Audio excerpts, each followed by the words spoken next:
السلام علیکم ورحمۃ اللہ وبرکاتہ۔ بسم اللہ الرحمن الرحیم۔ پروگرام میرا پیغمبر میں میں ہوں آپ کا میزبان حافظ ہشام الہی ظہیر۔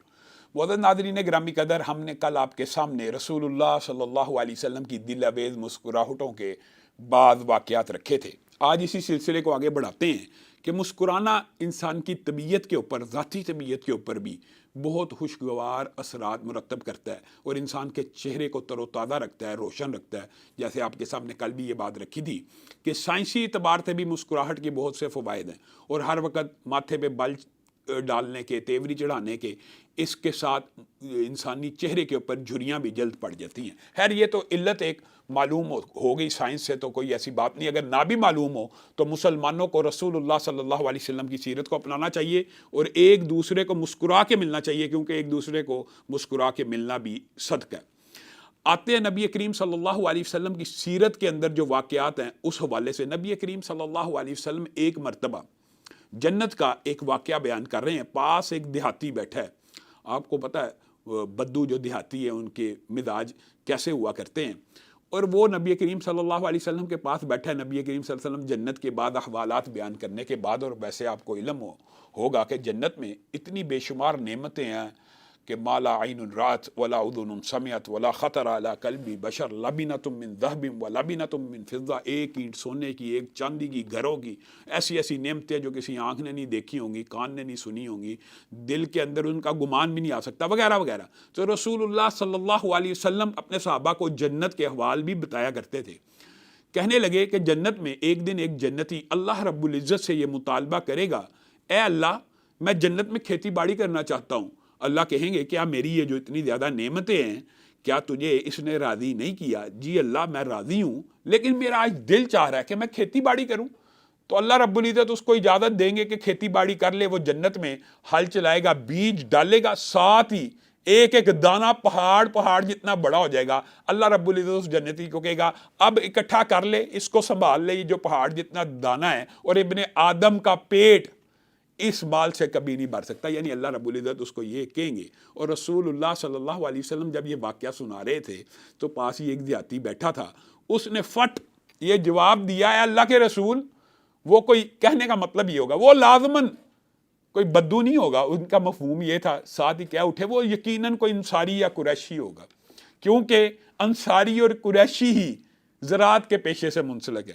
تو جب اس نے یہ بات کی، رسول اللہ صلی اللہ علیہ وسلم اس کی یہ بات سن کے مسکرانا شروع ہو گئے۔ اور اسی طرح ایک بدو ایک مرتبہ رسول اللہ صلی اللہ علیہ وسلم کی خدمت میں حاضر ہوا۔ یہ بدو سے مراد، اردو میں جو بدو کا ترجمہ یہ وہ نہیں ہے، بدو سے مراد بدوی یعنی دیہاتی افراد کا ذکر ہے۔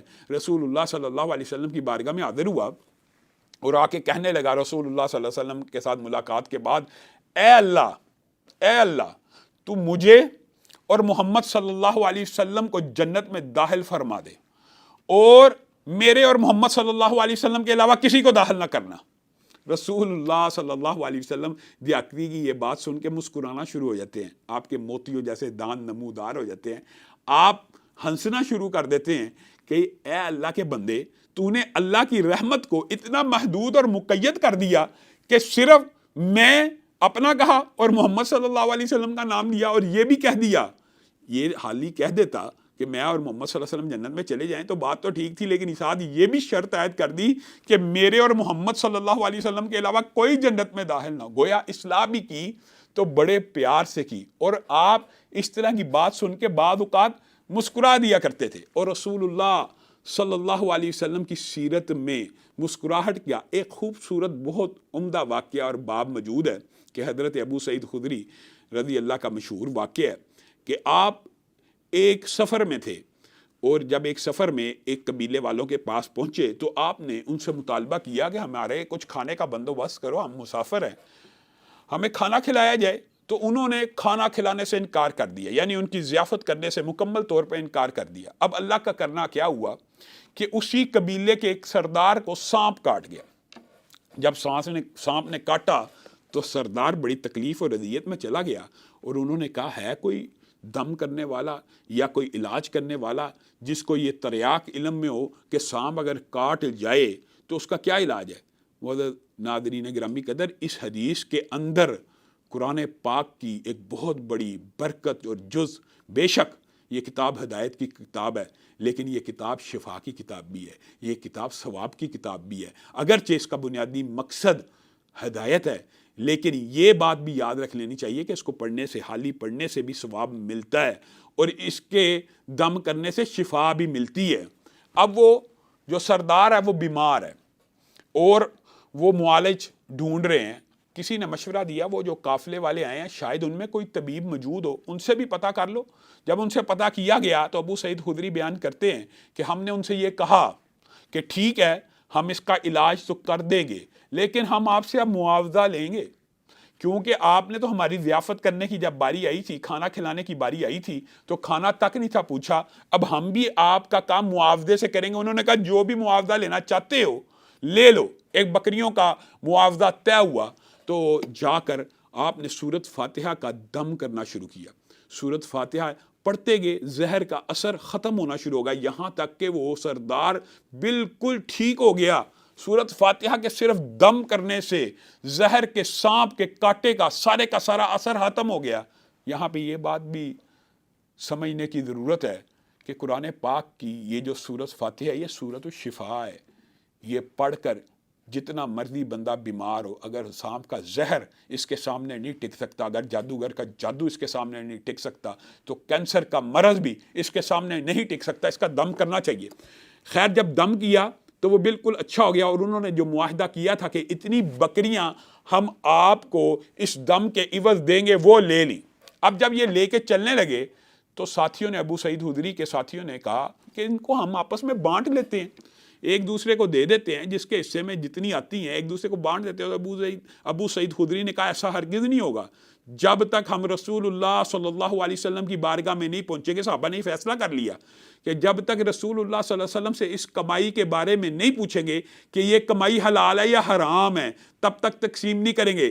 معزز ناظرین گرامی قدر، یہ صحابہ کا تقوی ہے کہ کمائی کر چکے ہیں، بکریاں لے چکے ہیں، لیکن آپس میں اس وقت تک تقسیم نہیں کر رہے جب تک مہر نبوت نہیں لگ جاتی، جب تک رسول اللہ صلی اللہ علیہ وسلم کی اجازت کا پروانہ نہیں جاری ہو جاتا۔ بکریاں نہیں بانٹی، رسول اللہ صلی اللہ علیہ وسلم کی خدمت میں حاضر ہوئے اور آگ کہنے لگے یہ سارا معاملہ ہوا ہے، یہ سارا ماجرا ہوا ہے، تو رسول اللہ صلی اللہ علیہ وسلم نے خوش طبعی سے یہ بات فرمائی کہ آپ کو کس نے کہا تھا کہ سورۃ فاتحہ میں شفا ہے؟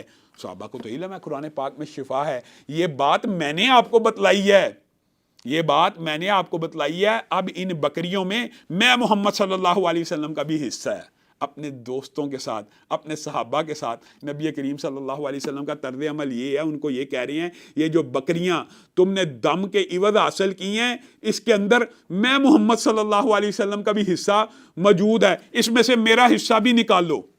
تو معزز ناظرین گرامی قدر، یہ انداز اور اطوار اپنے دوستوں کے ساتھ، اپنے احباب کے ساتھ، اپنے گھر والوں کے ساتھ، یہ سیرت النبی کا ایک خاص پہلو ہے جس کو آج ہم نے معاشرے میں اگنور کر دیا کہ رسول اللہ صلی اللہ علیہ وسلم کھلکھلا کے مسکرایا بھی کرتے تھے، آپ کے دندان مبارک نظر بھی آ جایا کرتے تھے۔ یہاں پہ لیتے ہیں ایک چھوٹا سا وقفہ، اور وقفے کے بعد انشاءاللہ اپنی بات کو آگے بڑھائیں۔ ویلکم بیک، پروگرام میں ایک مرتبہ پھر خوش آمدید۔ صحیح مسلم میں سیدنا جابر بن عبداللہ ایک واقعہ بیان کرتے ہیں کہ رسول اللہ صلی اللہ علیہ وسلم کے پاس ایک شخص آیا اور اس نے آ کے رسول اللہ صلی اللہ علیہ وسلم کو کہا کہ میں نے خواب میں دیکھا ہے کہ میرا سر کٹا ہوا ہے۔ تو رسول اللہ صلی اللہ علیہ وسلم اس کی بات سن کے مسکرانا شروع ہو جاتے ہیں اور آپ کے موتیوں جیسے دان نمودار ہو جاتے ہیں، اور آپ کہتے ہیں کہ بعض خواب شیطان کی طرف سے بھی آتے ہیں، ان کو بیان مت کیا کرو۔ یہاں پہ بات آئی ہے تو ضمنی طور پہ میں آپ کے سامنے یہ بات رکھنا چاہتا ہوں کہ خواب آنے کی بھی مختلف قسمیں ہیں۔ بعض خواب بسیار خوری سے بھی آ جاتے ہیں، انسان نے کوئی خوراک کھائی ہے، بخارات اٹھتے ہیں، لاشعور بیدار ہو جاتا ہے، اس والے سے بھی آتے ہیں، تو وہ خواب تعبیر کے نہیں ہوتے۔ اور بعض خواب ایسے ہوتے ہیں جو انسان کے لاشعور میں کسی چیز کا خوف ہے، وہ خواب میں آ جائے تو وہ بھی تعبیر کے نہیں ہوتے۔ اور بعض اوقات انسان کی کوئی خواہش بھی ہوتی ہے کہ انسان کی خواہش ہے، اور وہ خواہش خواب میں عملی طور پہ نظر آ جائے تو وہ بھی ضروری نہیں تعبیر والا ہو۔ لیکن ایک انسان کی خواہش ہے میں عمرہ کر رہا ہوں، حج خواہش ہے کہ میں عمرہ کروں، حج کروں، اور خواب میں بھی دیکھ رہا ہے عمرہ کر رہا ہے، حج کر رہا ہے، تو اس کے اندر تعبیر بھی ہو سکتی ہے اور یہ خواہش بھی ہو سکتی ہے. خیر یہ تو بات ضمنی طور پہ آئی. رسول اللہ صلی اللہ علیہ وسلم کی سیرت کے اندر بے شمار ایسے واقعات ہیں جو رسول اللہ صلی اللہ علیہ وسلم خود بھی مسکراتے ہیں اور بعض صحابہ کی باتیں سن کے بھی مسکرایا کرتے تھے. 2 واقعات ابلیس کے حوالے سے میں آپ کے سامنے رکھنا چاہتا ہوں. نبی کریم صلی اللہ علیہ وسلم مسکراتے ہیں، صحابہ پوچھتے ہیں آپ کیوں مسکرا رہے ہیں، اور صحابہ پوچھا کرتے تھے. ان میں سے ایک واقعہ یہ ہے، رسول اللہ صلی اللہ علیہ وسلم فرماتے ہیں ایک بندے نے کھانا شروع کیا اور وہ بسم اللہ پڑھنا بھول گیا. آپ کو پتہ یہ بات بھی یاد رکھنی چاہیے، یہ جو چھوٹی چھوٹی دعائیں ہیں، گھر میں داخل ہونے کی دعا، گھر سے نکلنے کی دعا، کھانے کے ابتدا میں جو دعائیں ہیں، یہ دعا پڑھنے سے بعد لوگ یہ سمجھتے ہیں شاید ان کے کوئی فوائد نہیں ہیں. رسول اللہ صلی اللہ علیہ وسلم نے کہا ایک بندہ کھانا کھا رہا ہے اور اس نے ابتدا میں بسم اللہ کا نام نہیں پڑھا، شیطان اس کے کھانے میں اس کے ساتھ شامل ہو گیا. پھر اچانک اس کو یاد آ گیا کہ اللہ کا نام لینا تھا، بسم اللہ اس نے پڑھا، فی اولی ہی وآخری ہی پڑھ لیا. تو نبی کریم صلی اللہ علیہ وسلم مسکرا رہے ہیں اور کہتے ہیں میں اس لیے مسکرا رہا ہوں کہ میں نے دیکھا جب اس نے بسم اللہ پڑھ لیا اول و آخر کے اوپر بھی، تو میں نے دیکھا شیطان تو اس کے ساتھ کھانے میں شامل ہو گیا تھا. اب جب اس نے اللہ کا نام لے لیا اس کو قے آ گئی. معزز ناظرین گرامی قدر، یہ برکات کے لیے، یہ اپنی زندگی کو درست کرنے کے لیے اللہ کے نام کے ساتھ ہر اچھے کام کی ابتدا کرنی چاہیے، اور جو احکامات شریعت نے ہمیں دیے ہیں وہ کر لینا چاہیے. اسی طرح کا ایک واقعہ ابلیس کا رسول اللہ صلی اللہ علیہ وسلم نے خود بیان کیا. آپ کو پتہ ہے رسول اللہ صلی اللہ علیہ وسلم نے عرفات کے موقع کے اوپر امت کی بخشش کی دعا کی تھی، جس کو اللہ رب العزت نے قبول فرما لیا تھا، اور اللہ رب العزت نے کہا تھا ٹھیک ہے اے محمد صلی اللہ علیہ وسلم، آپ کی دعا کو سنا جاتا ہے اور اس کا جواب دیا جاتا ہے اور اس کو قبول کیا جاتا ہے، لیکن امت میں سے جو لوگ ایک دوسرے کا ناحق مال کھا گئے، ایک دوسرے کے ساتھ ظلم اور زیادتی کی گئی، اس کا بدلہ مل کے ان کو معاف کیا جائے گا. تو رسول اللہ صلی اللہ علیہ وسلم کی خواہش تھی کہ یہ میں دعا کرتا رہوں. رسول اللہ نے مزدلفہ میں بھی دعا کی. آپ کے علم میں یہ لمبا چوڑا واقعہ ہے، مختصر کرتا ہوں. پھر رسول اللہ صلی اللہ علیہ وسلم نے دعا کی تو اللہ رب العزت نے یہ پروانہ جاری کر دیا، آپ کی پوری امت کو بالآخر معاف کر دیا جائے گا. لیکن یہاں پہ بھی شرط وہی ہے معزز ناظرین گرامی قدر، جس نے شرک کیا ہوگا اس کو معاف نہیں کیا جائے گا، اگرچہ وہ امت ہی میں سے کیوں نہ ہو. ہاں اس کے علاوہ اللہ نے رسول اللہ صلی اللہ علیہ وسلم سے یہ وعدہ کر لیا کہ آپ کی امت میں سے ہر شخص کو معاف کر دیا جائے گا، بالآخر وہ اپنے گناہوں کو بھگت کے معاف ہو جائے گا. رسول اللہ صلی اللہ علیہ وسلم خود فرماتے ہیں کہ میں نے دیکھا جب اللہ تعالیٰ نے مغفرت کا اتنا عظیم الشان پروانہ جاری کیا تو ابلیس اپنے سر کے اوپر خاک ڈالنے لگا، اور اس کو خاک ڈالتا دیکھ کر میں محمد صلی اللہ علیہ وسلم مسکرانا شروع ہو گیا. آگے آئیے، تیمم کا وہ عظیم الشان واقعہ. حضرت عمر بن العاص، آپ کو پتہ ہے کتنے فقیہ صحابہ میں سے ہیں کہ رسول اللہ صلی اللہ علیہ وسلم کی موجودگی کے اندر رسول اللہ صلی اللہ علیہ وسلم نے ان کو ایک مرتبہ کہا تھا آپ فیصلہ کیجئے، تو انہوں نے کہا تھا اللہ کے رسول یہ تو آپ کا حق ہے. کہا حق میرا، تفویض تجھے کرتا ہوں.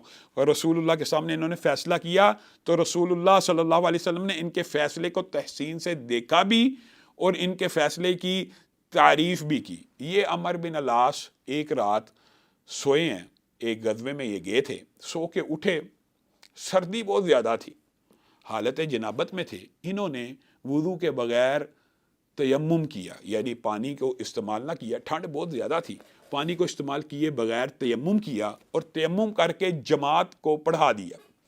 اب اللہ رب العزت نے نبی کریم صلی اللہ علیہ وسلم کو بھی خبر دے دی اور صحابہ نے بھی یہ بات نبی کریم صلی اللہ علیہ وسلم کو جا کے بتائی کہ یہ عمر بن العاص جس کو آپ نے امام بنایا ہے، اس نے صبح وضو کیا ہی نہیں، تیمم کیا اور ہمیں جماعت پڑھا دی ہے. تو رسول اللہ صلی اللہ علیہ وسلم تک جب یہ خبر پہنچی آپ نے ان کو بلایا تو عمر بن عاص رسول اللہ صلی اللہ علیہ وسلم کی بارگاہ میں پیش ہوئے. اللہ کے رسول نے کہا آپ نے حالت جنابت ہی میں نماز کو پڑھا دیا اور آپ نے غسل بھی نہ کیا، وضو آپ کو تو غسل کی حاجت تھی اور آپ نے تیمم کے ساتھ نماز کو پڑھا دیا. تو آگے سے کہنے لگے وَلَا تَقْتُلُوا أَنفُسَكُمْ، اللہ رب العزت نے کلام حمید میں ارشاد فرمایا اپنی جانوں کو قتل مت کرو. رسول اللہ صلی اللہ علیہ وسلم نے ان کا یہ استدلال سنا تو بے اختیار مسکرانا شروع کر دیا، ہنسنا شروع کر دیا. یعنی فقہ کے باب کے اندر بھی یہ بات مسلمہ ہوگی، فقہی باب کے اندر بھی، کہ جب انسان، یہ تو ہے ویسے ہر انسان کی ذاتی انالیسز ہے انما الاعمال بالنیات، واقعی اگر اتنی سردی ہو کہ ہلاکت کا اندیشہ ہو تو پھر یہ جو مجبوری ہوتی ہے، یہ جو عذر ہوتے ہیں، آپ کو پتہ ہے اضطراری حالت کے حکم بدل جاتے ہیں، تو ایسے عالم میں وضو کرنے کی چندہ ضرورت نہیں ہے، پھر انسان تیمم کر کے نماز کو ادا کر سکتا ہے۔ یہ امت مسلمہ کے اوپر رسول اللہ صلی اللہ علیہ وسلم کی طرف سے بھی آسانی ہوگی اور اللہ رب العزت کی طرف سے بھی آسانی ہوگی۔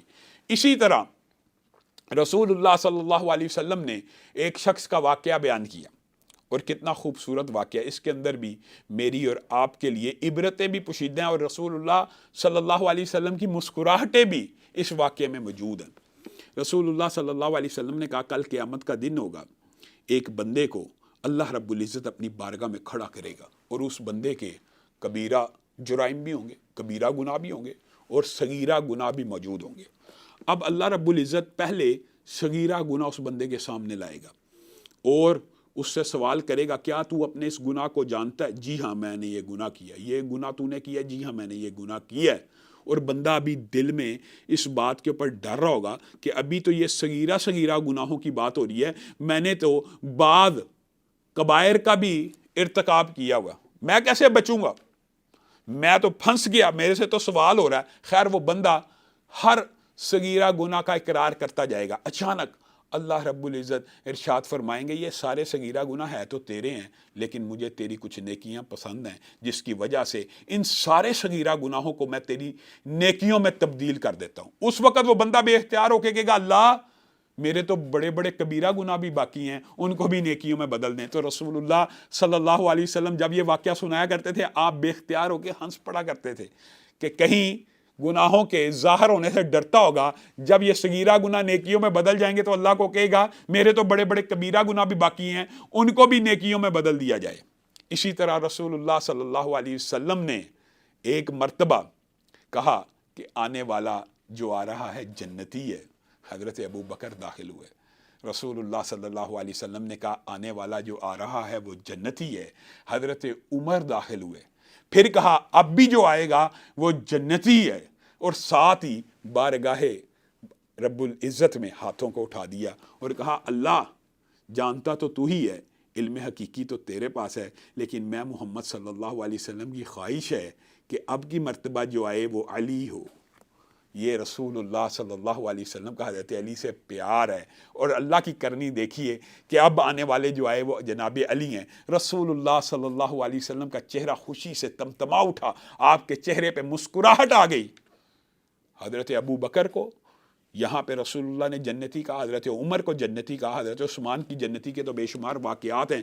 جس وقت وہ مال دے رہے تھے غزوہ تبوک کے اندر، اس وقت رسول اللہ صلی اللہ علیہ وسلم ان کے مال کے ساتھ کھیل کے خوش ہو رہے تھے۔ اور اسی طرح جناب علی ایک مرتبہ آپ کی مجلس میں تشریف لاتے ہیں اور ساتھ بڑے بڑے صحابہ بیٹھے ہیں، حضرت علی آئے، کسی نے اپنی جگہ سے اٹھنا گوارا نہ کیا، لیکن حضرت ابو بکر اٹھے اور حضرت ابو بکر نے حضرت علی کو پکڑا اور اپنے بالکل ساتھ بٹھایا اور جگہ میں کشادگی پیدا کی، یعنی خود تنگ ہو کے بیٹھے اور جناب علی کو اپنے ساتھ بٹھا لیا۔ رسول اللہ صلی اللہ علیہ وسلم کا چہرہ خوشی سے تمتما اٹھا، مسکرانا شروع کر دیا اور ایک عظیم الشان جملہ کہا، علم والوں کی قدر علم والے ہی جانتے ہیں، علم والوں کی قدر علم والے ہی جانتے ہیں۔ رسول اللہ صلی اللہ علیہ وسلم صحابہ کے ساتھ دل لگی بھی کیا کرتے تھے، خوش طبعی بھی کیا کرتے تھے، اور آپ کی مسکراہٹ اتنی دل اویز تھی کہ صحابہ بیان کرتے ہیں جب آپ مسکرایا کرتے تھے تو آپ کی مسکراہٹ کے سامنے چاند کی چاندنی بھی ہیج پڑ جایا کرتی تھی، آپ کے موتیوں جیسے دانت اس طرح چمک رہے ہوتے تھے کہ ایسے لگتا تھا کیا کیا منظر ام ایمن نے اور صحابہ نے بیان نہیں کیے۔ تو مجھے اور آپ کو یہ چاہیے کہ میں اور آپ رسول اللہ صلی اللہ علیہ وسلم کی سیرت کے اس پہلو کو بھی اپنائیں، دوستوں سے بھی مسکرا کے ملیں، والدین سے بھی مسکرا کے ملیں، اعزاء و اقارب سے بھی مسکرا کے ملیں۔ انشاءاللہ صرف ایک چھوٹے سے عمل کی وجہ سے، رسول اللہ کے سیرت کے اس پہلو کو اپنانے کی وجہ سے آپ اپنے اندر تبدیلی صرف اپنی ذات کے اور طبیعت کے اندر نہیں دیکھیں گے بلکہ اپنے گرد و نواح میں بھی دیکھیں گے کہ بہت سے آپ کے حسد کرنے والے، بہت سے حقد کرنے والے، بہت سے جانی دشمن آپ کے جگری دوست بن جائیں گے۔ اللہ رب العزت جو کہا گیا، جو سنا گیا، اس کو سمجھنے کی توفیق عنایت کرے۔ معزز ناظرین گرامی قدر، یہاں پہ آج ہمارے پروگرام کا وقت ختم ہوا چاہتا ہے۔ انشاءاللہ کل ایک نئے موضوع کے ساتھ آپ کی خدمت میں حاضر ہوں گے۔ والسلام علیکم ورحمۃ اللہ وبرکاتہ۔